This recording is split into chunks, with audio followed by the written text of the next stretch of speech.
Hello, ladies and gentlemen. Welcome back to the Armchair Booking Wrestling Podcast.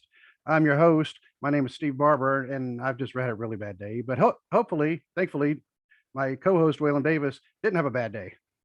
No, just felt like crap. But other than that, uh, think think COVID's trying to sneak through my house. So Uh, yeah, this was supposed to be my first day going back into the office and not working from home after getting through COVID and the right, quarantine. And then my car decided to break down in the turning lane on a very very busy highway. And thankfully, when my check engine light came on the interstate, I was like, "Oh, that's not good. Let me get off the interstate in case, just in case it yeah, you decides to never break know. down." And then it decided to break down. It stalled. I mean, one, I guess, thing it could have been worse. I wasn't the front car. I was about two or three cars Oh, back. okay. So I wasn't like in the intersection. I mean, Yeah. that would have been a lot worse. I mean, I'd have been blocking all the traffic. Oh, yeah. um, and but I was only blocking a few people, and they let me know. They honked at me, let me know I was number one, and until finally a nice police lady came up behind me, and of course, as she was coming to my window, that's when I managed to get hold of AAA at the same time. So I'm trying to have two different conversations. Trying to Yeah. explain to the AAA lady where I was, but then your police lady is making sure I'm all right. And then she's telling me that make sure I can put it in neutral so she can push me with her car. She has the bumper thing, Yeah. The and she bumper guard on the front. yeah, and another cop came and he actually blocked the traffic in the other two lanes. Um, and they pushed me real quick into a cemetery parking lot. That the cemetery just happened to be like right there. So it got me off the road, thankfully, and then I was able to take care of that. And I was out there for 2 hours, and it was about 20 degrees, and it started snowing. Oh, And as much as what I always tell my daughter, make sure you have a blanket in the car. Well, I didn't have a blanket in the car, so my legs were numb by the time the tow truck driver got there. I bet. And his cab was nice and warm, but yeah, he towed all the way back to Mount Orb from what technically I guess is Montgomery, which is right by Blue Ash. Right, it was just a couple miles away from my office. I mean, that's how close I was. Um, Almost to work, and yeah, almost to work. And of course, if I'd have made it to work, I'd have been turning around and say, "Look, I got to go. I got to go take your this." yeah, yeah. Uh, but right now, my car is sitting at a place in Mount Orb called Don's Imports. Actually, he specializes in import cars. Great service, and I have to let him know that I gave him a shout out. Um, but he specializes in import cars. He's worked on my car. He worked on my daughter's car before because she also has a Mini. And I already told him what's going on, and he popped the hood before I left. And he said, "Yeah, you've got a coolant leak somewhere." He said, "Your reservoir is empty," and because Mm, I had just filled it up a few days ago, and and it took me three quarters of a jug because the thing was empty then, and now it's empty again. hmm. And so yeah, he said, yeah, he's going to have to run some pressure tests to find out where the leak is and try to go from there. Yeah. And he's also going to change the oil. I asked him, I might as well throw that in there too because it's due for an May as oil well. change. Yeah. He's Yeah, already in there. So yeah. So that's how my day started. So I came home, took a nap, and then other things happened beyond, made it even worse. But I won't get into that because I mean it's just been a fun day. So I was like, you know what? Let's go do a podcast. so, um, but before we do the podcast, one of the things about when I had to wait for the tow truck driver to show up, the uh, at AAA, they actually told me now you have to make sure you have a mask. And I did have a mask with me, but as I was waiting today, some more merchandise came in, including this mask right here, the brand new armchair booking mask. And the way things are going now with COVID, Joella could tell you, COVID sucks. oh yeah, yeah. Yeah, COVID sucks. And if you had to go somewhere to wear a mask, I mean, you do this to try to keep your germs from getting on everybody else. Hmm. Go pick up yourself a nice armchair booking mask at tpublic.com/user/armchair booking. And you can get yourself one of these masks. And you could be just like me. But if you don't want to get a mask, you can also get an armchair booking travel coffee mug. Look at that. Now, Nice. I was a little surprised at the letters and the logo being as big as what they are, but Mm. this thing is stainless steel. Oh, really? Yeah, and Cool. it has a twist off. so you don't have to Right. worry about your top popping off. Mm-hmm. But this definitely stands out. I can always show people that. And the last thing I got, ooh, the armchair Got the booking phone phone case. case. Yep. And this is a protective phone case. And it took me a little bit to get it on. I will tell you that. Actually, my wife had to help me get it on. But if you notice, this one I actually reversed the colors of the logo in the Mm-hmm. ring. I like that. Yep. So another one that pops, it stands out. I'm going to have to get another shirt made with that. And speaking of shirts, your shirt should actually be on its way because I ordered everything at the same time. Okay. You I know, hadn't checked the mail today, so it might be in the mailbox. I'll have to go okay. check when we're done. All right. Cool. So, and then once again, just like, when we had matching AC/DC shirts, we'll have matching armchair booking shirts. Yep. So, uh, Excuse me. but along with the advertising for our wonderful merchandise, I want to give our contact and listing info. You can always email us at armchairbookingpodcast@gmail.com. You can find us on Facebook at facebook.com/armchairbookingpodcast. You can find us on Instagram also at armchairbooking. You can find us on Twitter at bookingarmchair. You can find us on TikTok at armchairbooking. You can find us on YouTube. Obviously, if you're watching the video, you already know that. Yep. And any audio platform you can think of, we are probably there. If we're not there, just let us know. We'll do what we can to get ourselves added. And last but not least, we are hosted by Blog Talk Radio. A lot of people, when they click on the link, when I post it to Facebook and Twitter, it'll take them directly to Blog Talk. Now, if you and if you use another service, go to that service, subscribe to us. If you're on one of the services that you can get to give a rating, hey, give us a 5-star rating, give us a review, let us know how we're doing, because we always love to hear from you. Yep. Feedback is always good. Yep. So I believe I covered everything. Yeah, believe so. Yeah, because I got to advertise. I always have to advertise. We can't sell our merch, but unfortunately, I'm not wearing our shirt today because, well, reasons. Like, we're behind on laundry right now, and this was yeah, the shirt. I'm wearing the AJ Styles shirt today. Oh, yep. So, and I need to get me some more Iron Maiden shirts. I don't have enough, and Iron Maiden, Megadeth, and I need to get. You know what? I need to get an AC/DC shirt, one of the AC/DC Back in Black shirts, just for nostalgia. Yeah. And then we could both come wearing it again. People go, It's like, yeah. So, but today we're going to be discussing how the wrestling world can have a successful year. And I will give props. This was actually an idea that came from Justin from Jay and Trey podcast, because he just happened to mention the question the other day on their podcast, and we were live, or they were live, and I was commenting, and then I actually sent him a text, and I was like, dude, that's a great show topic. And he's like, what, had the wrestling world, have a successful year? And I was like, yeah. He's like, go ahead, use it for your show. And so I am. And I sent it to Dwaylen, and Dwaylen said, man, yeah, that's a good idea. It really is. Yeah. That's a really good show idea. Yeah, and especially since we were kind of stuck, because we had always talked about doing a watch along of Rumble 92, but unfortunately that was one of the drawbacks of going to video. Yep. Is we don't want to get copyrighted. No, we don't want Vince getting in touch with us. And for that reason. Yeah, for that reason. And so for anybody who has not seen Rumble 92, if you don't have the Peacock Network, you can actually find this one on YouTube, and it is a WWE video, so you don't have to worry about somebody else, basically stealing it. WWE actually posted it, and it's it's just the match itself. Yeah. So now in my opinion, that's still the best Rumble ever. Oh yeah.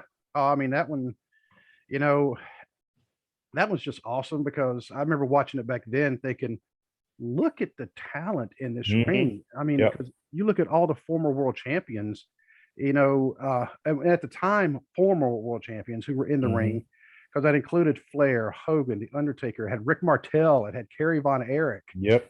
I think Sergeant Slaughter was in there, because remember he had held the title the previous year. Yep. I know I'm missing some people.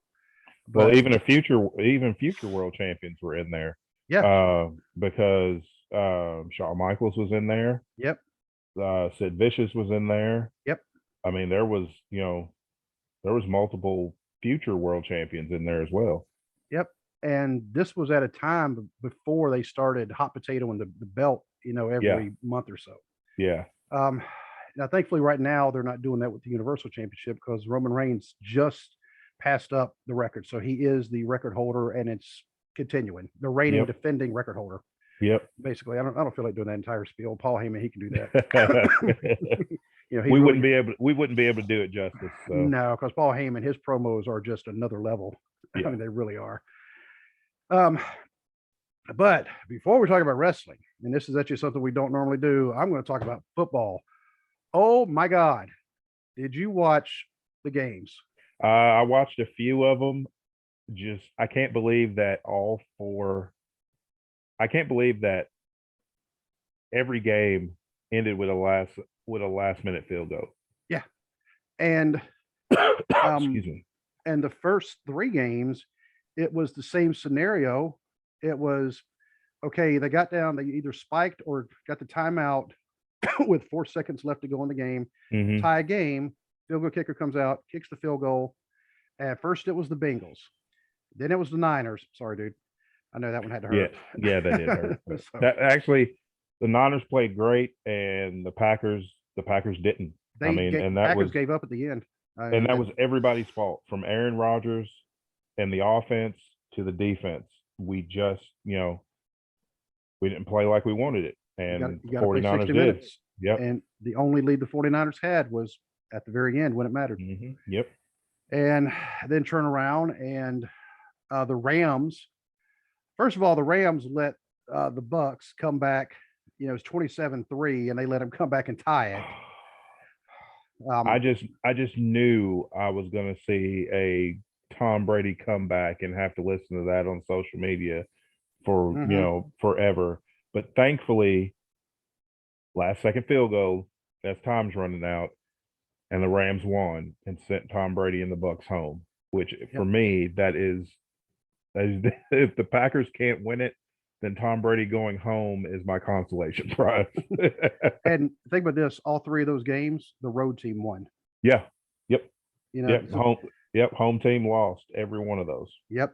And the home team damn near lost in Kansas City too. Just about. Oh man, that was just the last. They said a minute 52 of regulation time.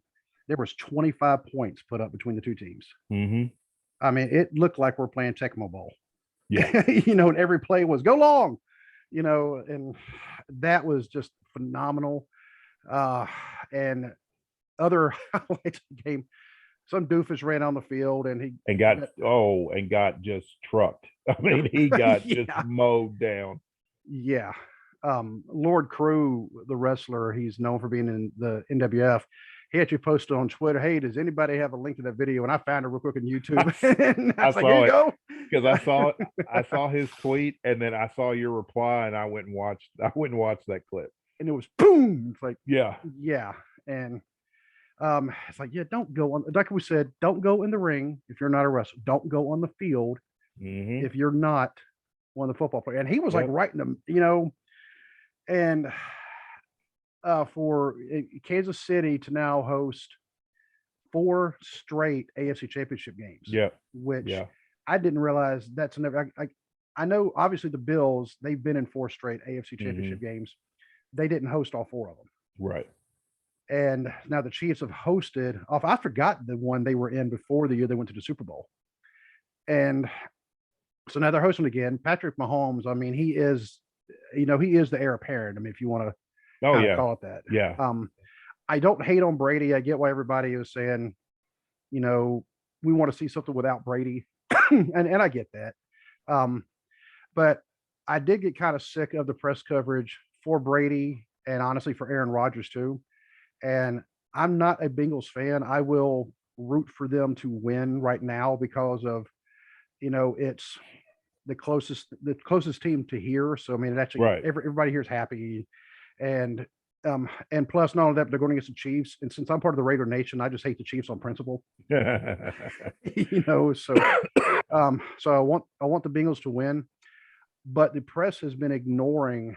They're so stuck on Aaron Rodgers, which I get what they're talking about, but he lost. And then on Brady, it's like, all right, come on. Brady also lost. He lost. I don't care if he's retiring. That's not the story right now. Yeah, the story is the Bengals. Yeah, I mean, that's the story in professional football is the Bengals. And yep, I totally agree with you. They need to be getting a lot more respect than they should be getting a lot more respect than what they are. yeah, because they are the Cinderella story right now. They won their first playoff game in 31 years, and now they're going to their first AFC championship, since 1988. Yeah. And everybody's going, but they're not Tom Brady. They're not Aaron Rodgers. It's like they lost. I mean, I'm Yeah. sorry. Look, my Raiders lost too. Here's the thing. I mean, I mean, once the team loses, then they shouldn't be in the conversation anymore. The conversation should be about those who advanced. So yep. it should be talking more about the Bengals as well as the other teams that advanced after yesterday. Oh, and by the way, these same Bengals beat the Chiefs just about a month ago. Yep. It should be a good game. It should be a really good game. I have a lot of respect for Patrick Mahomes because he left the Chiefs celebration once they won to go talk to Josh Allen. Yeah, and Josh Allen. I mean, he's another one that was just blowing it up on the field. Yep. And Buffalo. I mean, one of the reasons I was glad to see Brady leave the Patriots because I was honestly tired of seeing the Patriots and everything. It wasn't just necessarily Brady; it was just the Patriots, and partly because I worked with some people from that area. Good people. But man, when their teams are doing good, they could be some of the most annoying people you've ever met in your life. Yeah. Because it's all about the Pats, the Sox, the Celtics, the Bruins. Like, what? Okay.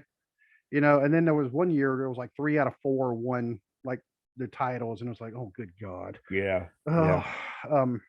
Yeah. I remember that year. The Bruins, the Patriots, and the Sox all won. Yeah, and the Celtics were really good as well. Yeah, and the Celtics were deep into the playoffs. They just didn't end up winning. Yeah, and like I said, God bless all my friends from Southie and Worcester and and all the places around Boston and all the other New England states. But sorry, I'm glad to not see the Patriots in there again because it can get kind of annoying after a while. But I'm just glad that Brady's gone.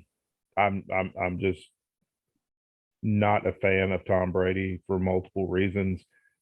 And maybe now I won't see all over my news feed about him being the GOAT because I personally don't care how many rings he wins. Joe Montana is the greatest quarterback of all time, in my opinion. And Joe Montana played he played a different time, but yeah, I mean he then I mean it was a little tougher. I mean, I just put it like that. That's like Terry Bradshaw is never in the conversation about great quarterbacks, and he played at a time when quarterback was calling the plays in the huddle, calling audibles on the fly because he just had to read. He had to read the defense and see what was going on. He wasn't getting calls in his helmet telling him what to do and things like that. And they played in a lot tougher time. Yeah, they don't trust the quarterbacks now. Peyton Manning has been one of the last ones. He was allowed to call his own plays or call the audibles himself. Brett Favre used to be able to call his own. And Brady might. I mean, I don't know. Because you would think, I mean, him doing that for so long, and 2 different offensive coordinators, they're not always going to see what he sees. And so I'm going to guess to be honest, be as good as what he's been, because that's when the Rams, when they sat back on their laurels and say, oh, we got this. That was Tom Brady back there. The man has, so, but, even if he's not the greatest of all time, he's still one of. I mean, he's always going to be in the conversation.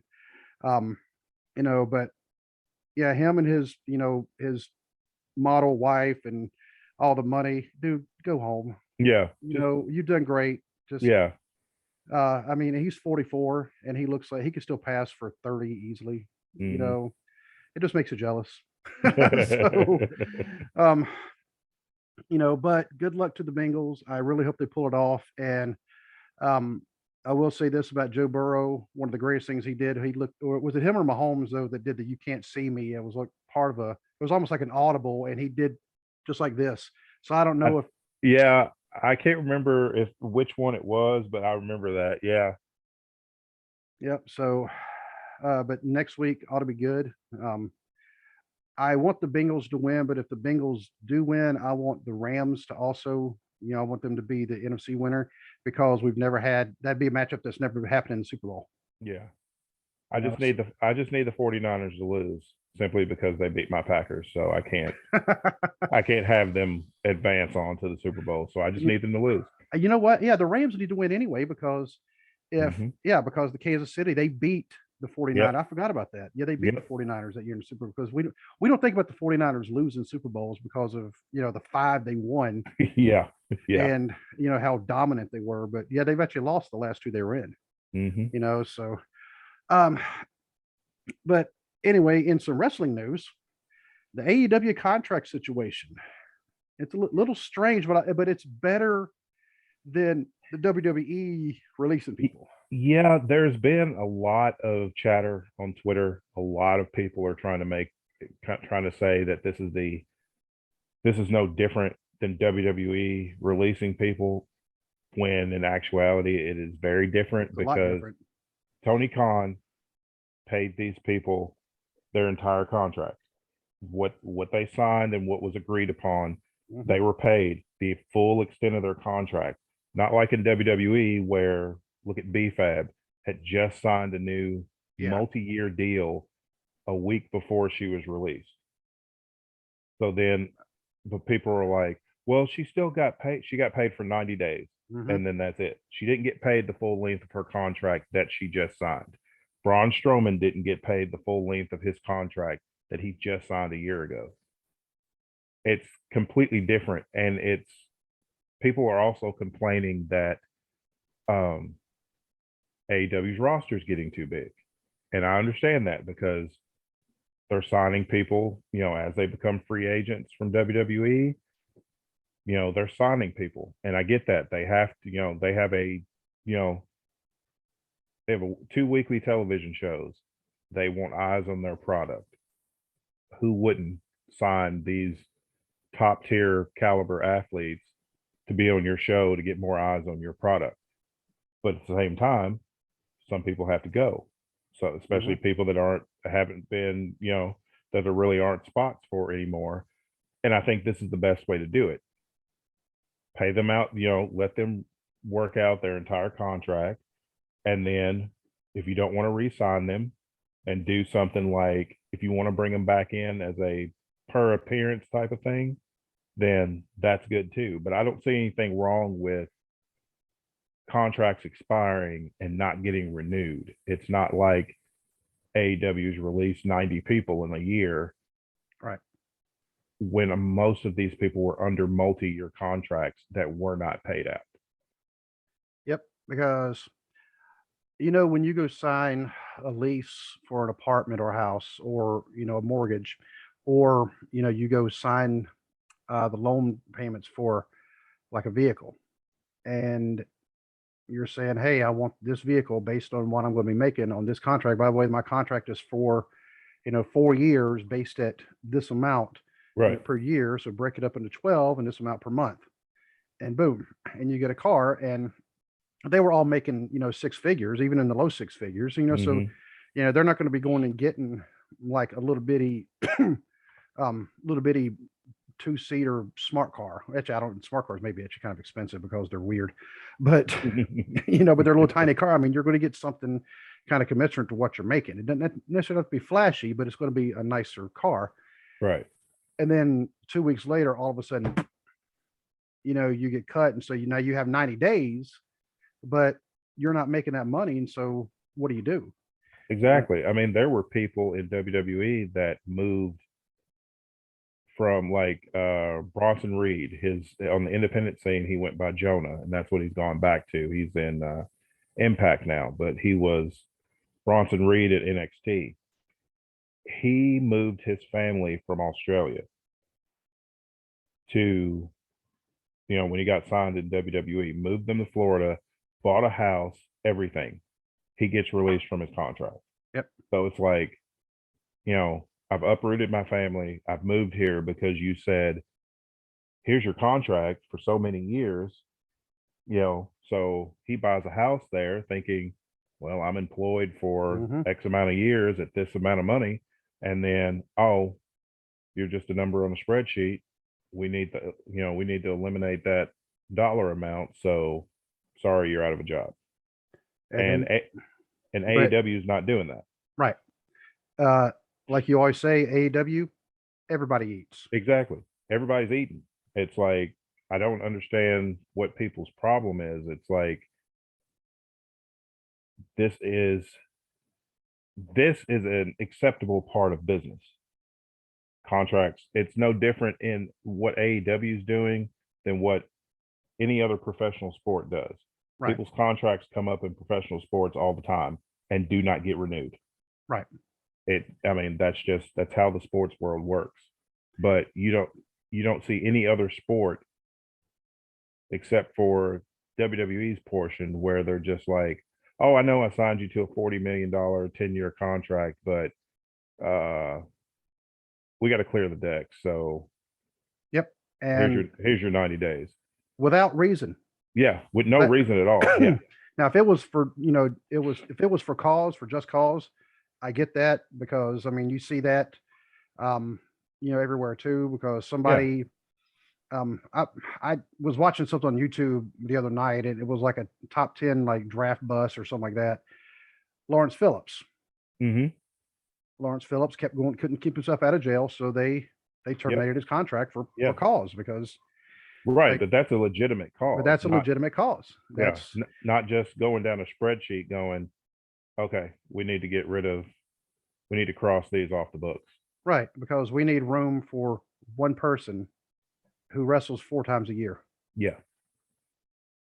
And possibly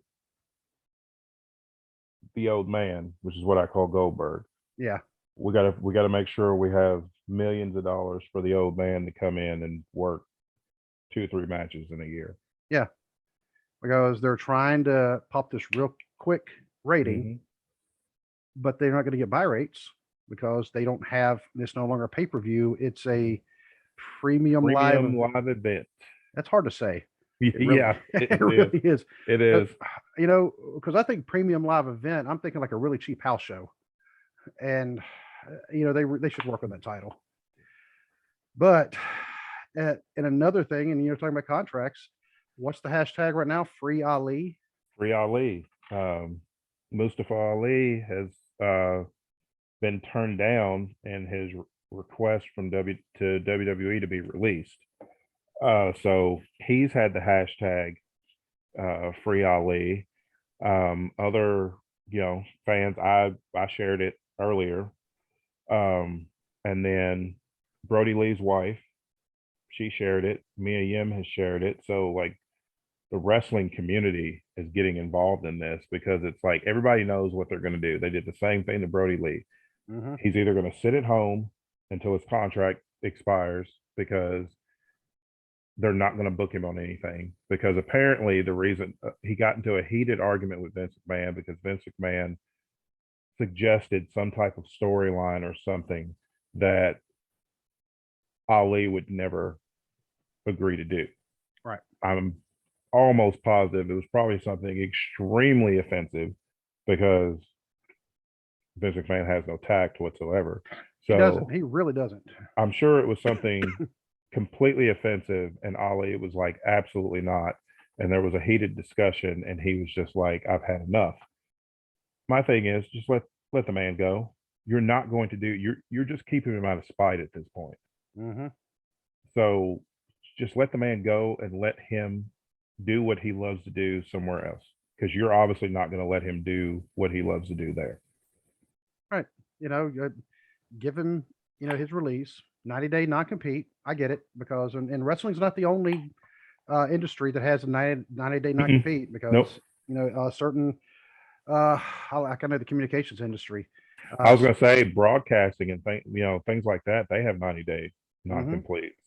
Yep. I mean, I know when I worked at I won't say the name, but I worked at a factory, and when I got hired on, I signed there was a clause that you had to sign to where you wouldn't work for another factory that made that same type of thing for at least, I think, at least a year or two after you left Oh, wow. there. Yeah. Um, yeah, because the company I work for, I've heard they have that, but it's not really for my level. It's more as you rise up into like the directors, Mm. AVPs, things like that, that level that if you leave, you cannot Hmm. work in the same industry, Hmm. it may be a year. Yeah. But I mean, and I get it because I mean, you're talking like trade secrets. I was getting ready to say the same thing. Yeah, you're talking trade secrets. So it's like they don't want you leaving and then immediately, you know, going to the competition, so to speak, with Right. everything which with wrestling, it's a little different, except, I'm sure with the executives, there was probably a longer no compete clause, so to speak, for the higher ups than there were for the wrestlers. Well, according to Eric Bischoff, I don't know if you've heard him talk about this I've heard him say it in interviews and I've also heard him say it on his own podcast.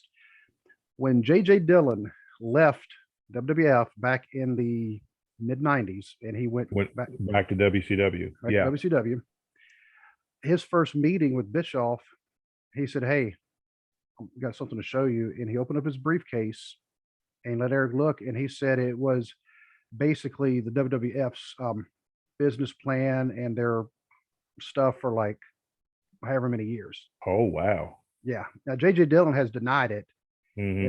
but Eric Bischoff, I mean, he said he lost all respect for JJ that day. Hmm. Because it's one thing, when you have somebody sitting in the audience calling, "Hey, Mick Foley just won the world title, butts and seats, use that."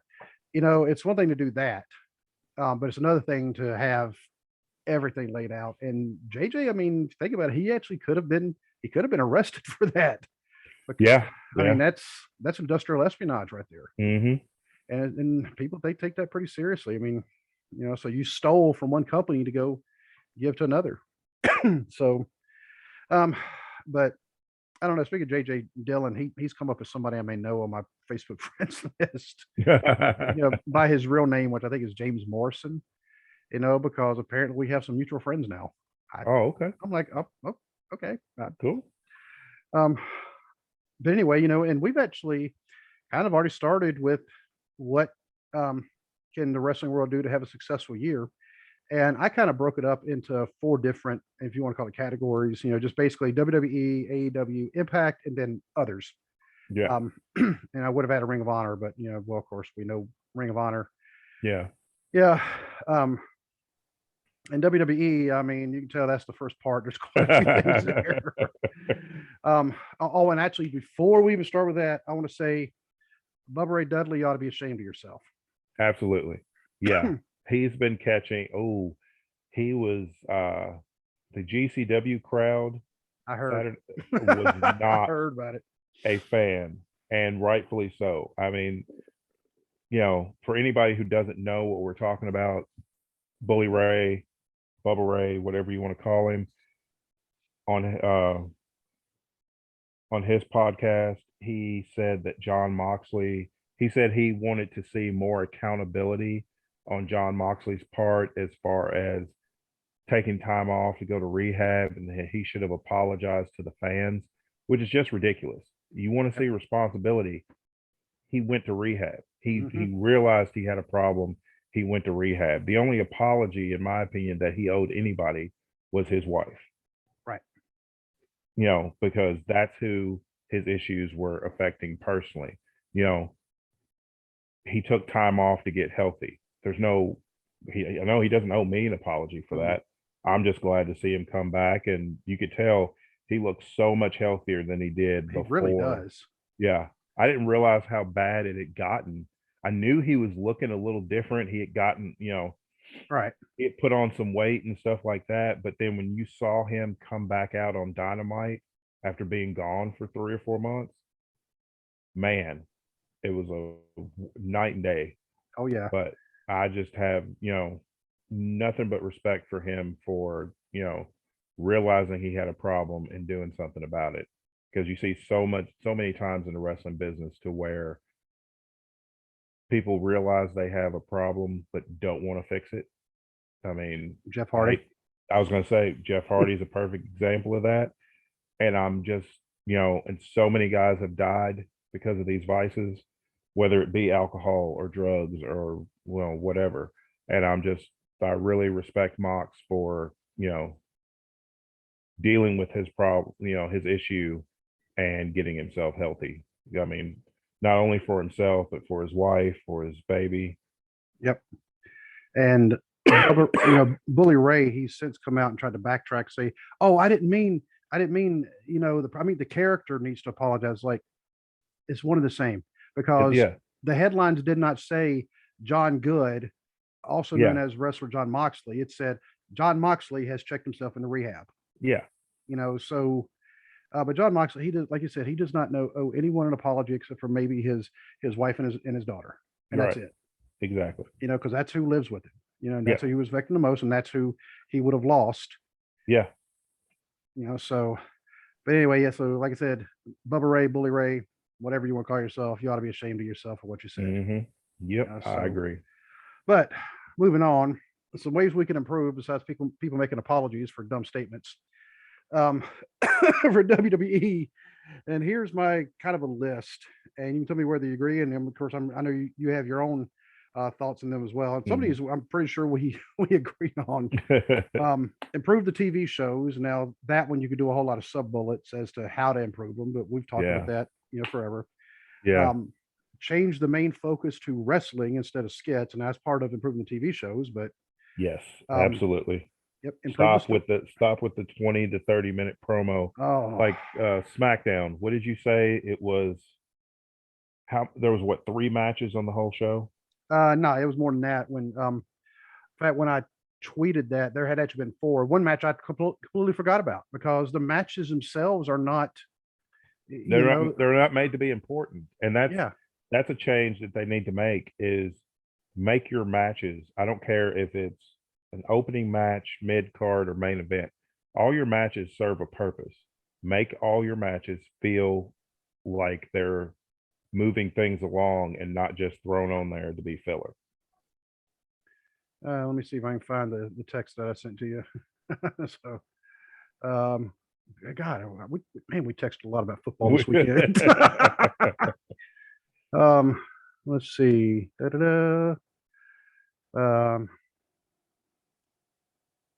Man, said 25 minutes into SmackDown before the first match started. Mm-hmm. And just over 20% of the wrestling program gone before they've actually have wrestling. And 2 minutes into the match, they have another commercial break. Yep. I mean, that's, it's like, fellas, come on. I feel like that they're just concerned about getting that TV money, because they made they signed that huge deal with Fox.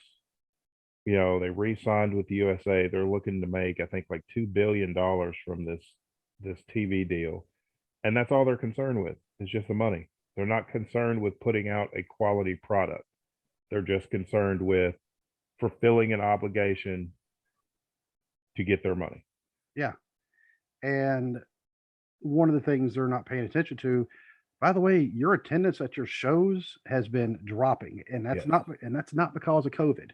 No, that's not COVID. That is the quality of your product. Yep. And because COVID's doing, it's ramping up again. Now, granted, I've also heard it's already kind of peaked and it's starting to maybe go back down again, because everybody's catching it, but then everybody's getting over it for the most part. Unfortunately, there have been some people who did pass away.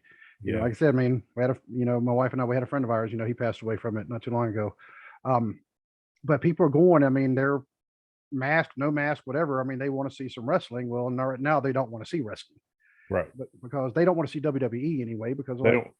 Yeah, because GCW, had their pay-per-view last night, and it was at the Hammerstein Ballroom, and it was sold out. They sold that arena out. They sold that venue out as soon as it was announced that's where they were going to be, before a single match was signed, before any talent was announced. So WWE can't say that the business as a whole is suffering. No, you're suffering because people are tired of your product. Yeah. And that's why I say improve the storylines, because I mean you give people a reason to come in there. Stop focusing on part-time entities, and that includes wrestlers, that includes short-term ratings, it includes Saudi Arabia. Because I mean, and I get the Saudi money is like stupid money. Yeah. I mean, and if they gave me that money, I'd be going over there too. That's I'd where want that's where they're going to have the chamber yeah, which next month. which that's not a bad idea, I don't think, except for it's taken away from American audience who wants to go watch it, but they're actually going to get more money. And I don't know. I mean, Catch 22. Yeah. yeah. Um, and then also cut the number of pay-per-views or premium live events. Cut the number of those. There's just too many of them right now. Yeah. Because one of the things about AEW, they have one a quarter. Yeah, they have four pay-per-views a year. And if you notice that their stories on weekly television build toward the pay-per-view, not just and long-term booking is a thing that AEW does really well, and I need them to keep doing that because they're excelling with the long-term booking. Yep. WWE needs to get back to long-term booking, and like you were saying, by eliminating some of these shows, they would be able to focus more on long-term booking instead of, oh, we're just going to book 3 weeks of TV to build toward this pay-per-view, then we're going to forget anything ever happened on that pay-per-view and move on to the next thing. Yep. If they just went to, I call it the big five: the Rumble, WrestleMania, Money in the Bank, SummerSlam, Survivor Series. If they just cut it back to that, the TV would be so much better because there would be time in between these events to build your story and make people actually care about what's going on, instead of people are at the point now they're just conditioned to be like, oh, well, we're going to get a 2 or 3 week build and then they're going to throw this match on the pay-per-view. Yep. And now, granted, I'd also throw the chamber in there as well, just because it is pretty neat concept. But I mean, yeah, Money in the Bank, you definitely need that, because that's actually something that can be used, and they have used it as a long-term storyline. Yeah. Yep. That's one of the few things. Well, they used to. Yeah. Having Otis win it, which was, and I still think that was just an accident. But I think they had to. I don't know. I mean, because he was, man, he was over at the time. But the thing is, it's like you knew they were not going to make that dude world champion.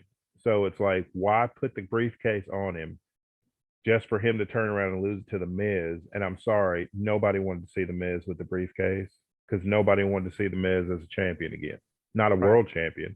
I mean, he was a great Intercontinental champion. To me, that's his spot. Yeah, absolutely. Because whenever he has the Intercontinental title, he does make it feel important, because The Miz has that Tully Blanchard thing where it's like people pay to see him get beat up. By extension, it makes the title more important because people want to pay to see somebody take it from him. Yes. And with Otis going, yeah, and they had the thing with, what was it, with him and Mandy Rose? They were, yeah, and nobody was really buying that. No, I mean, it was kind of a cool King Kong and his woman kind of storyline, but and now Otis, I mean, I think he's being used better with Chad Gable, because Otis is, I mean, he is a great athlete, and he's a legitimate wrestler. I mean, legitimate amateur wrestler. Yeah, I like the team, the Alpha Academy team with him and Chad Gable. I think that's a good, a good spot. I'm glad they won the tag titles. Yep. And you see, well, my next thing, extend the storylines. I mean, we've been covering that.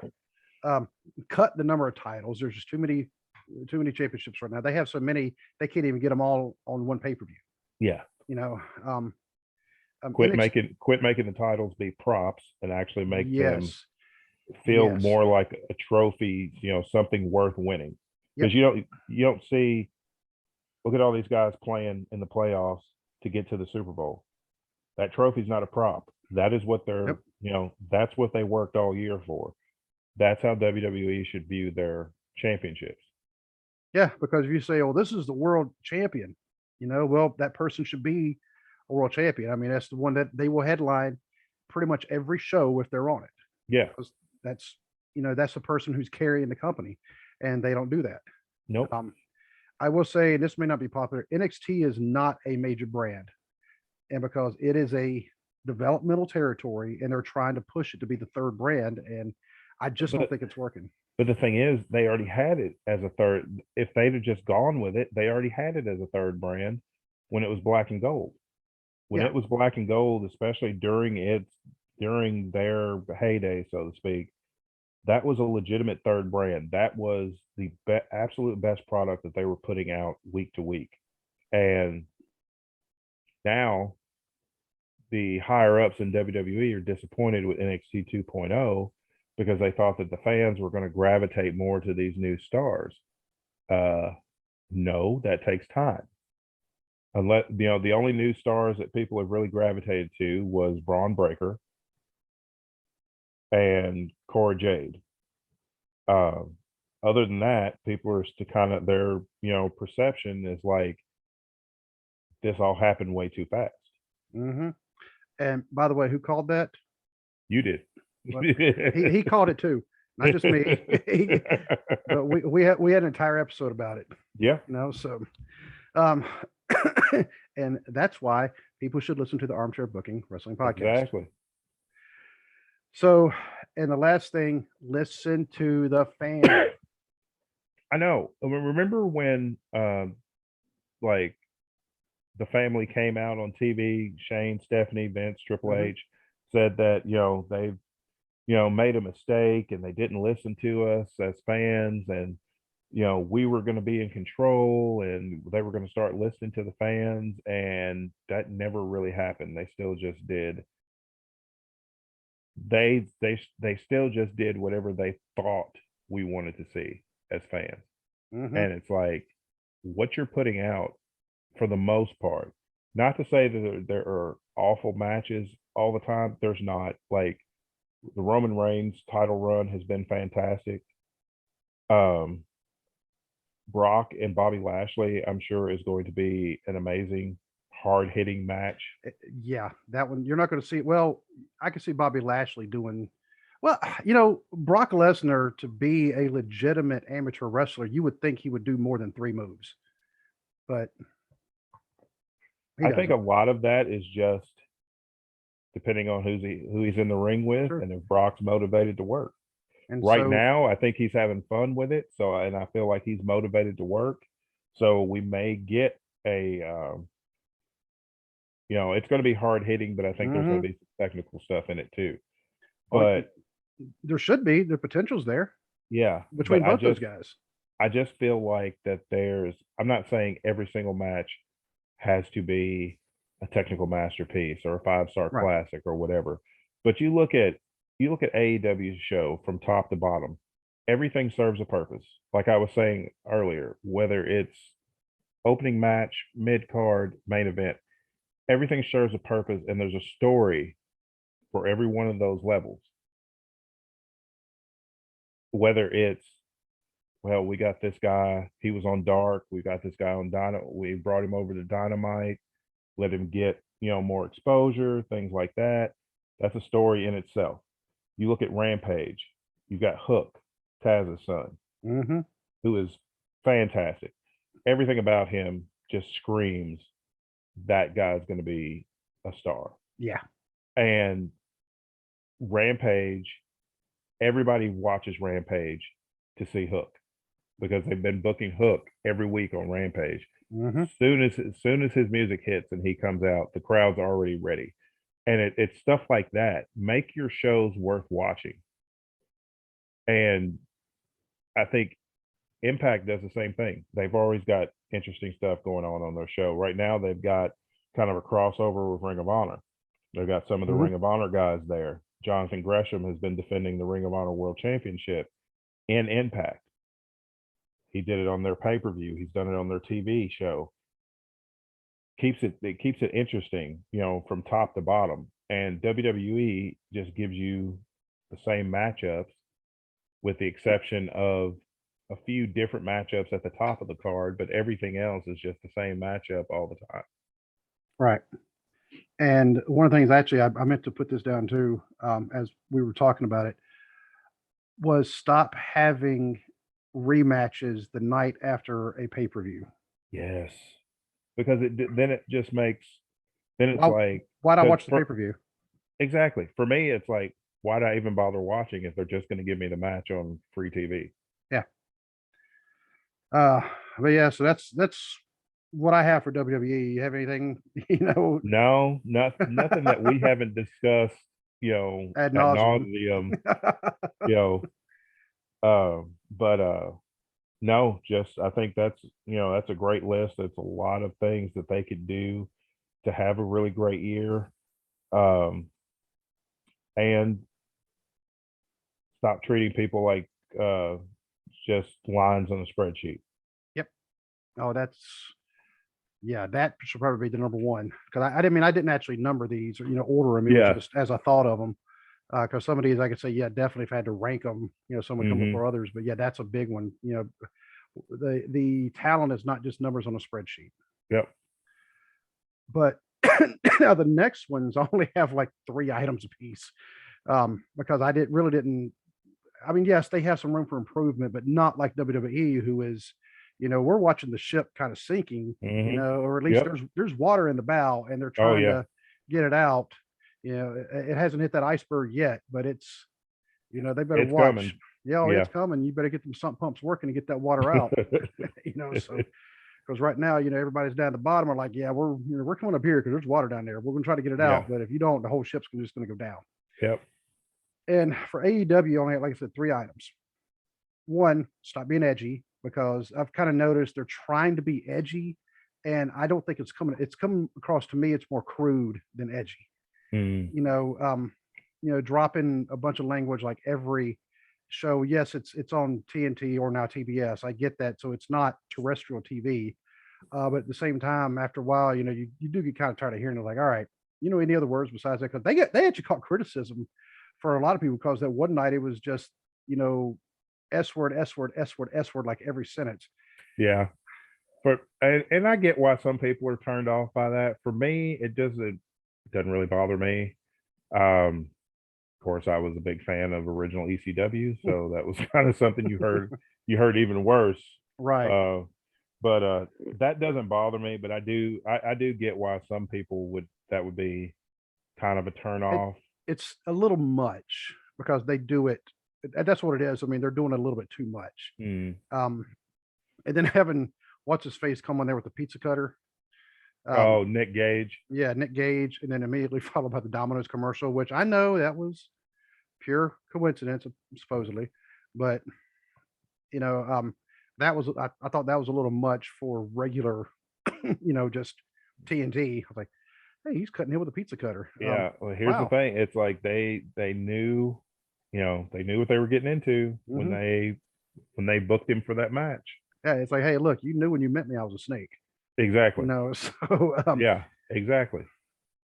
And the last thing, Cody needs to balance the game show with the wrestling company where he's an executive. And I know that's why a lot of fans have been kind of turning on him, because it seems like he is focusing more on I can't even remember the name of the show, but the game show he's a part of. Yeah. He is, I did find out that him and like the Bucks and Omega, they are still they have the EVP titles. They're still executives, but they do not have all final say booking goes through Tony Khan. Okay. They they can of course suggest stuff and all that, but they don't have free reign to just book stuff. Yeah. Like I feel like they did at the beginning. Hey, I think he's kind of tightened the reins on that, so to speak. But yeah, I think I'm liking, I like the promo that Cody did this past week on Yeah, Dynamite. that one was a little interesting. I was like, Yeah, I okay, like that promo. I like this version of Cody to where it's like, I'm going to tell you I'm not turning heel, but I'm going to do and say whatever I feel like doing. right. So I'm going to be a heel, but I'm going to tell you I'm not going to be a heel, and just kind of walk that razor's edge. I kind of like that version of Cody Yeah, because it's like it seems like he's like taking that Roman Reigns route where it's like where they're booing me anyway, so I'm just going to embrace it a little bit and right. get a little darker with things and not try to be the grinning baby face all the time. And did I actually, I think I skipped over, don't overload the roster because we've talked about that before. Yeah, It's something they have to be careful about is yeah, overloading the yeah, roster. yeah. Uh, so, and I know there's got to be other things with AEW. There's one other thing with the AEW, in my opinion, which I think they're doing a really good job of improving, but improve, can continue to improve your women's division. Yes, I mean, absolutely. you've got a great champion. Britt Baker is phenomenal. You've got Nyla Rose. You've got Thunder Serena Rosa. Thunder Rosa, Serena Deeb. You've got a talented women's division, but just keep that spotlight there. You've got Ruby Soho, Jade Cargill is the TBS champion. Um, I mean, you've got a good division. Just keep building it because and I'll props to AEW. When they have women's matches on their show, they give them time. They Mhm. don't give them Yes. 90 Oh seconds my Lord. Yes. to another thing WWE could improve Their to women's have better roster, business. Improve your women's roster. or Stop at least releasing. the women's matches, I should say. Yeah, and You I know, mean, here's the thing too. Becky and Charlotte are not the only viable choices you thank you. have as champions. I Thank like you. Becky Lynch. I'm not a big fan of this big time Bex thing that they're trying to do. I'm not a fan of Charlotte Flair. Great wrestler. I'm just not a fan. But there are other women that deserve those spots as a world champion, you know, other than Becky and Charlotte. Right. You don't have to keep going back to that well. And oh, speaking of the whole big time Bex, it finally came out. Yeah, the reason why she stopped saying the man was because of Flair. That's why they finally admitted. Yeah, that's why they stopped doing because Flair was trying to sue him, even though he was not the man. But No, and he never actually trademarked it, but he had it for one catchphrase. You to know, be the man, yeah, to that be the was it. man, you got to beat the man. Yeah, but All right, Rick, try to go try to sue Disney, Space Mountain. They were there yeah, first. yeah, Just just saying. Space Mountain. By the way, dude, if I were you, I wouldn't ride Space Mountain because it'll totally wreck your back. yeah, It's a yeah. fun ride. I mean, don't get me wrong, but if you have back issues because it's all in the dark and you're going in, you can't, Uh, yeah, you can't anticipate the moves. yeah. Yeah, so So you it'll, can't really brace yourself for it. yeah. So I mean, when I get off, I'm like, oh, I'm like, I've become one of those that says you get back from you can't ride, and I can't ride. Anyway, so and I mean, and since you've had back problems since we were like teenagers, Yeah, so it yeah. may not be good for you to ride it. Probably not. But we're going to get you to Disney. We're going to get you and your whole family to Disney. Just let me know. My wife and I, we'll get you all hooked up. You'll have a Okay. fun time. So, um, but anyway, yeah. So that's what I have for AEW. You threw some more in as well, especially with the women's roster. I don't know why I didn't think about that because I think partly because their women's roster has improved quite a bit, so Yeah. it didn't even cross my mind. Because I mean, all the talented women that you just listed, including my favorite probably is right now probably is Thunder Rosa. Mhm. I just really dig her. I mean, I think she's doing some great stuff. My two favorites are Nyla Rose and Britt Baker. Yeah, I But mean, all. Thunder Rose is great. I Oh mean, yeah, she's amazing.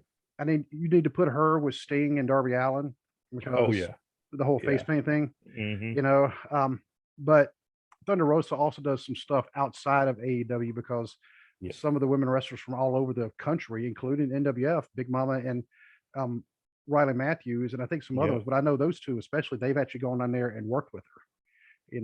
It's been fantastic. But next, Impact. And part of this they're already doing, but I just want to bring the Ring of Honor roster in even more because they've just started doing that with like their invasion. They're probably doing a lot better than what WWE did with the WCW ECW invasion back in 2001. Yeah. Of course, I mean, just about anybody could do better than what they did. So yeah, bring them in a little bit more, get a better TV deal because right now I think they're on Access. Yeah, they're on Access, and actually Moose, who is their current world champion, said that he said if he was in charge, he would try to get them into bigger spaces. He's like, I'm not talking about 25,000 seat 1,000-seat arenas, but maybe somewhere that starting out that seats like 5,000 and 6,000 people. Right. And work our way up from there. He said you're never going to know if you don't try. And he's exactly right. They need to get that has been the issue with Impact, in my opinion, since Anthem Sports has been involved with them, is that they need more eyes on the product. They've been moving around. They've been moving around to stations that don't have a lot of viewership. They were on like Pop TV, which used to be like the TV Guide channel years ago, and it turned into Pop TV. They were on Destination America for a while, which makes it doesn't scream. You want something like in line with pop culture, like current pop culture, and none of those channels scream that. No, and then now they're on Access, and it's like, and for the channel that they're on, they have a pretty consistent rating, but in order to move to that next level, they're going to have to get more eyes on the product. They're going to have to get a better TV deal. They would almost be better off going into just doing like syndication, like Ring of Honor was doing. Yep. And because I know sometimes, the rare occasion I'm actually flipping through channels, which you don't really do nowadays. Now you just you go to the guide and you go, oh, okay, but when I go through there, I'll go, oh, okay, there's wrestling. Okay, what is this? Let me go check it out. And if it's going to be on, and sometimes if they advertise a little bit better, say, hey, we're going to be on, go find us, or whatever happened to this. I may be just totally wrong because these things may be gone. UPN and CW, are they even still around? UPN's not. That's what is CW now. Okay. And they could didn't CW have wrestling? It did because it was UPN. They had SmackDown, and then it ended up Warner Brothers bought it, and it was the WB, and then it ended up changing to the CW. But they did when it was on UPN. SmackDown was on there. Okay, I thought so. Yeah, I agree though. Impact would benefit from a better TV deal. Yeah, right now they might as well put them on PBS. Yeah. They've got an amazing roster. They've got great talent on that show. They put on a good show week to week. It's just they need more eyes on it. Yeah. And the last thing I had was work your connections with the other companies, because right now Ring of Honor technically isn't dead. They're just on a moratorium until they figure out what's going on. Yeah. But they have that connection. They might possibly have a connection with WWE, which is newsworthy because and it's not the first time WWE's done something like that, because back in the day they have a working relationship with New Japan Pro Wrestling. Yes, they do have that because they've got that connection with Carl Anderson and Luke Gallows, who wrestled in Japan for years.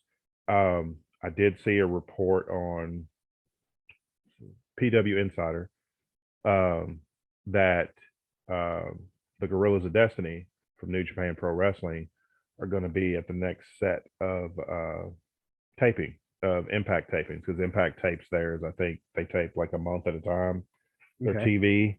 And the Gorillas of Destiny, who is like one of my favorite tag teams. They're going to be in Impact for a little while, probably foreseeable future, because New Japan is having to stop having shows. They're having a real bad issue with COVID over there. They've had to cancel the rest of their shows for January, and then they're going to reevaluate and see how things are looking in February.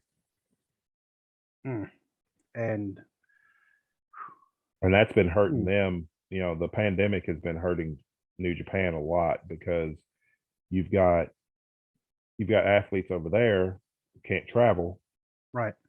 So they can't work other place. They can't work outside the country because of the travel restrictions in Japan due to COVID. So they can't come stateside and work. You can't have people stateside go to Japan and work because of travel restrictions and lockdown and everything. So it's really the last 2 years have been hard on New Japan. And that's one company that I would really hate to see fold. Yeah. I mean, because all Japan's gone, aren't they? No, they're actually still around. They're just not what they used to be. So they're like the NWA of Japan, basically. Kinda. Yeah. Yeah. Okay. Because one of the Dark Side of the Ring, it was I cannot remember the guy's name, but he broke off from one of them and he started another company over there. I'd have to go find the episode and let you know about it later, but it was pretty interesting episode, especially if you don't know a lot about Japanese wrestling. Because of course, I mean, before it was New Japan, All Japan, they were the two companies butting heads, and all of a sudden he was a third one coming and going, whoa. Was it Pro Wrestling Noah? No, it wasn't Noah. Was it Dragon Gate? Maybe. It was one he almost wanted to have like actual shoot fights, but like wrestling style shoot. And his method, I mean, he was he put on some brilliant. It was almost it was the organization that they were extremely over the top with their gimmicks, and they were the ones they basically set fire to the entire arena because they had too much kerosene on the rags. You know what which one I'm talking about?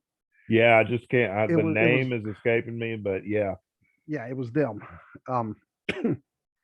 But either way, I would really hate to see the companies in Japan. I don't think they would completely go by the wayside, because it's just too much of a rich tradition over there with some of the absolutely great wrestling that's come out of there.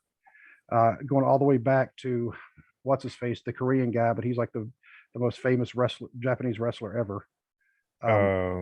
Antonio Inoki? No, this guy trained Inoki. He was actually murdered. He was stabbed and killed by the Yakuza. I literally just read about it the other day.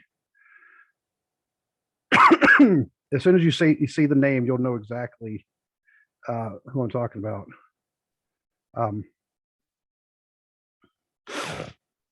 Let me see.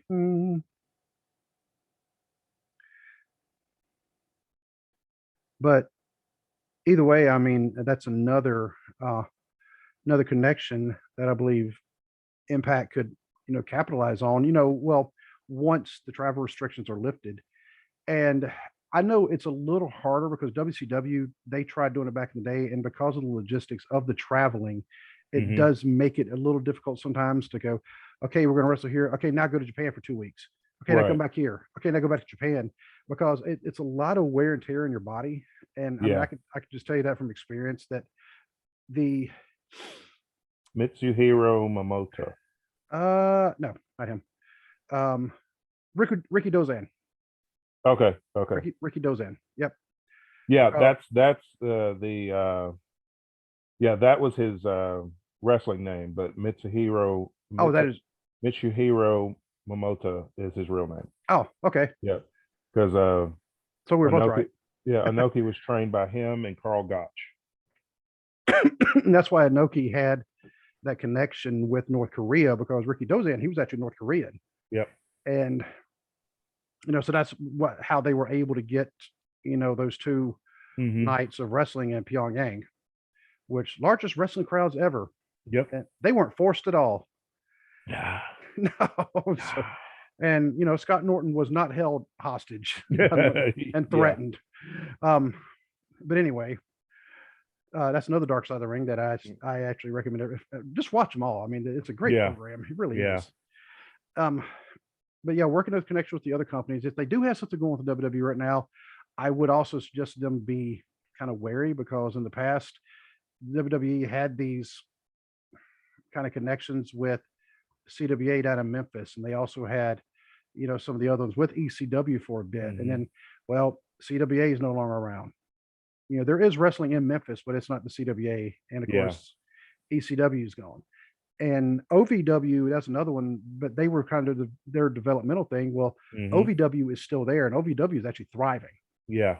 and they're doing real well. There was another one out of Cincinnati called Heartland Wrestling. That was with Les Thatcher. Yep. Yep. And that one, even though, yeah, they're based out of Cincinnati, I can tell you one of their main wrestling venues was actually a flea market called the Red Barn, which was right down like 15 miles away from here. Hmm. And so I was looking forward to actually see it. Yeah, then they closed down. So I was living in Dayton when all that was. Oh, I need to go to try. No, and it just never happened. But I would say be very aware, because the WWE might try it, because that was Jim Cornette's one of his complaints was when he was trying to earn OVW. Well, WWE was undermining him quite a bit. Well, when Laura Knight. Well, yeah. Yeah, they were undermining him and then siphoning out all the good talent and leaving them with nothing to work with. Yep. And that's basically what they did. CWA, they did it to ECW. They'll start these relationships and make it seem like, oh, well, we're doing this to help you out, when in reality it's like we're doing this to help ourselves. And then it's just like when Vince destroyed the territory system. It's like it's what he still wants to do to the indies. It's just now the indies have gotten so big that he can't do it. Right.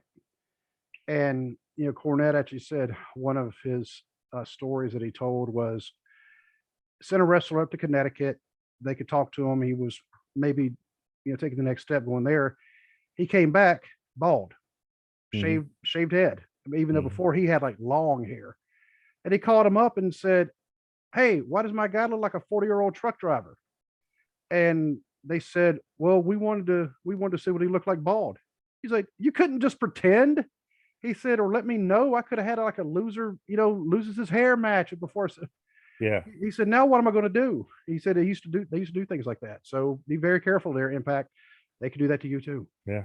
Well, I did see WWE reached out to the Iconics, who are called the Inspiration in Impact. They're the Impact Women's World Tag Team Champions. WWE reached out to them to be in the Royal Rumble this weekend, and they declined because they said it wasn't. They just didn't feel like that it was the right time to go back right now. And I take that as, for them, it was like, I'm just guessing, but if it was me, I'd been like, you're not going to fire me with no notice or no reason, and then want me to come help fill out your roster because you released a whole bunch of people that you shouldn't have. Oh, and with them too, think about this. First, they had them as tag champions, and I was like, yes, because even though they were a heel team, they were getting so popular. People were cheering them. And then they took the belts from them, and then they split them up. And then they're like, well, this ain't working. Bye. Yeah, and the thing is, when they were tag champions, they made them look like jokes. They didn't. They never booked them like serious champions. And then, then they took the titles from them, split them up, did nothing with either one, and then it's like, oh well, neither of you got over, so we're going to release you. They were fine as a team. Yeah, and I think that's what makes me mad the most, is with a lot of these releases, is that you strip away everything that made you notice them to begin with, or you strip away everything that got them over. and then you get mad because they can't get over with the garbage that you give them. Right. And they had one of the best ring entrance musics, I think. I Yep. like theirs. I mean, I don't know what it was. That and I was like, all right, I like that. And I think Billy Kay, she was just so obnoxious Yeah. that, I mean, you couldn't help but just go, oh, that's great. Yeah. So Yeah. just great. And they were iconic. I mean, they were really good, and they had the Yeah. iconics. And even my daughter liked that. She thought that was pretty funny. Yeah. And then they just ruined them. And now they're, oh, can you come back? No. Yeah. No. Can you come back and help us pad out this Rumble because we messed up and released, Well, a everybody. third of our women's roster. Yeah, we released all the wrestlers, all the female wrestlers, Yeah. and now we're trying to invite people back, even ones that we put all their stuff in a garbage bag and put it in the mail. And she's going back just to walk in with her title, go, look what I did. Here's the thing, though. You think they're going to let her walk? Do you think they're going to let her show up with the title? Do you think they're going to let her show the title on screen? I think she'll do it anyway. Because I mean, what can they do? Yeah, she's. I mean, they'll blur it, and Yeah, can, this is a paid appearance. It's not like she's under contract. What they're going to do is say, "Don't come back." Okay. Okay. I didn't want to come back anyway. Y'all called me. But now, as far as like the all others, and 'cause like I said, Ring of Honor, of course, are defunct-ish. The three things I said: be visible, because we've been saying that for Impact, but yeah, be visible, and I'll say that for all the indies also, because NWF, they're making themselves visible and they're working on that more and more. I know I've heard some of the wrestlers saying that.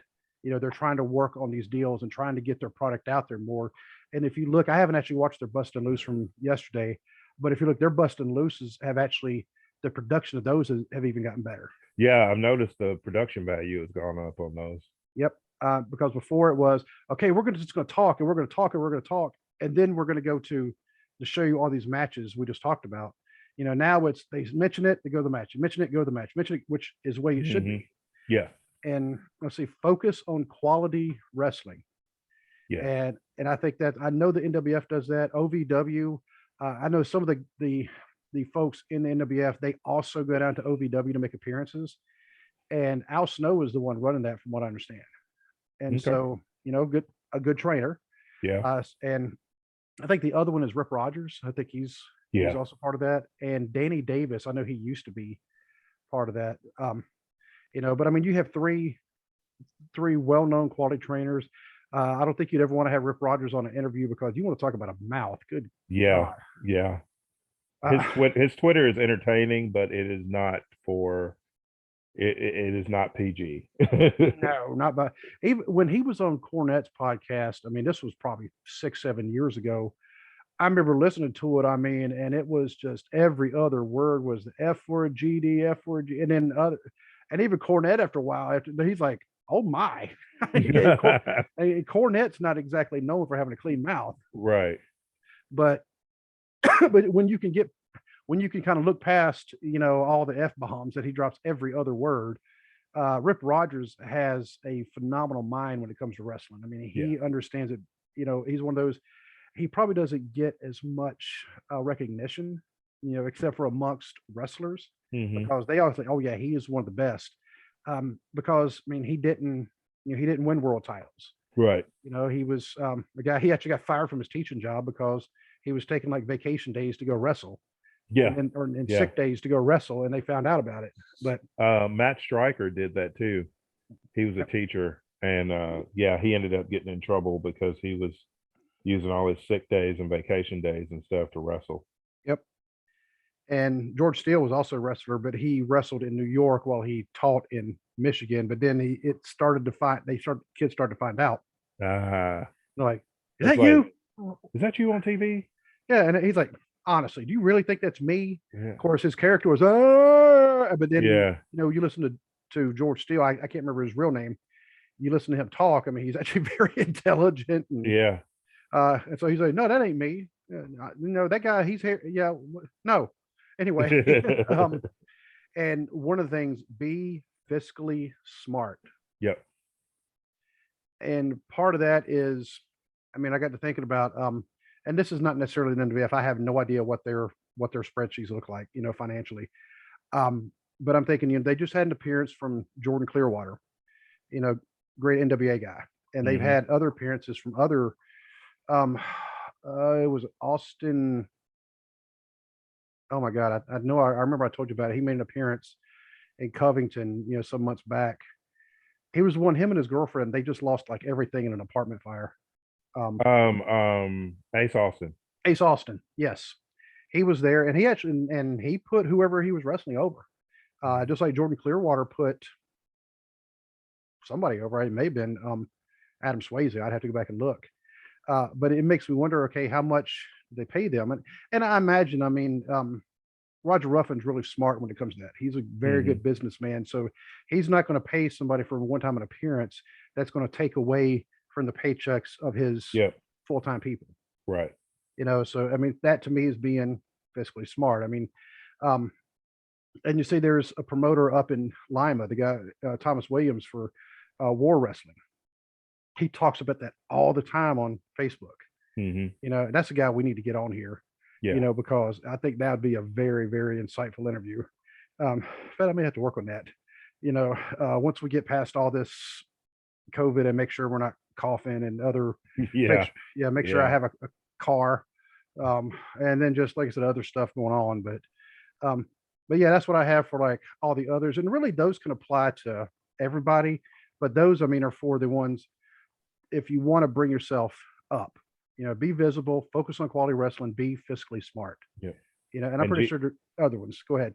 GCW, just keep doing what you're doing. Yes. GCW has been on fire the last several months, and last night's show, from everything I've seen, was no exception. If anybody that enjoyed original ECW when Paul Heyman owned it, GCW is like today's ECW. I saw a comparison on Twitter earlier, and they said that somebody said WWE, current WWE is like year 2000 WCW. Yep. Um, Oh yeah. That's AEW is like prime WWF or prime WCW, and GCW is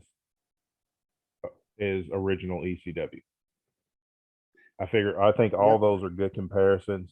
Yep. And GCW is, kind of like the successor to ECW. They give you that mix of, you got your over the top violent stuff, but you've also got your amazing technical wrestling and, things like that. So you get a little bit of everything on GCW, and they've just been even bringing people in for appearances. Like Sean Waltman showed up last night. Jeff Jarrett had a match last night to help get a guy over, things like that. Just they're it's a good mix of their talent and then other talent coming in to help raise their profile. And Jeff Jarrett was just on WWE TV last Yeah. week. Yep. So I'm guessing he does not have a contract with WWE. No, his contract, because he ended up getting released too. I thought so. Yeah, he ended up getting released, so he's no longer under contract with them. So he's just, Free agent, per, do whatever he wants. yep, per appearance, and he's been showing up in GCW. And um, another thing I can think of, book Matt Cardona. Any company that can book Matt Cardona, do so. He is on the run of his life. Okay. He is he's in Impact. He's involved with the NWA. He is also involved heavily with GCW. He is a massive heel in GCW. I'm talking like, remember when WWE did the ECW One Night Stand in 2006, when they had the sign that said, "If Cena wins, we'll riot." Right. They had one for Cardona last night. Really? And I mean, he comes out and, he's pulling out all the stops to antagonize the crowd. And they're just like, you talk about nuclear heel heat. Matt Cardona is doing a fantastic job. He said, how does he compare to MJF? Because MJF to me right now is like the hottest heel in there. MJF is still the hottest heel, but Matt Cardona is knocking on the door. Because I mean, his work he's been doing on the independent scene is fantastic. Like, he was a face in Impact until here recently. I've seen some stuff coming in from the tapings that things might have changed, but he's been a face in Impact. He's a heel in NWA. He's a heel in GCW, but he has totally made people forget the Zack Ryder character. Good. And he is just doing his own thing, and he seems to be having the time of his life. Enjoying it and making money doing it. Maybe not as much money as WWE, but he's still making money. Yep. And that's what you got to do to kind of stick it to him and go, look, you had me, you lost me. Yep.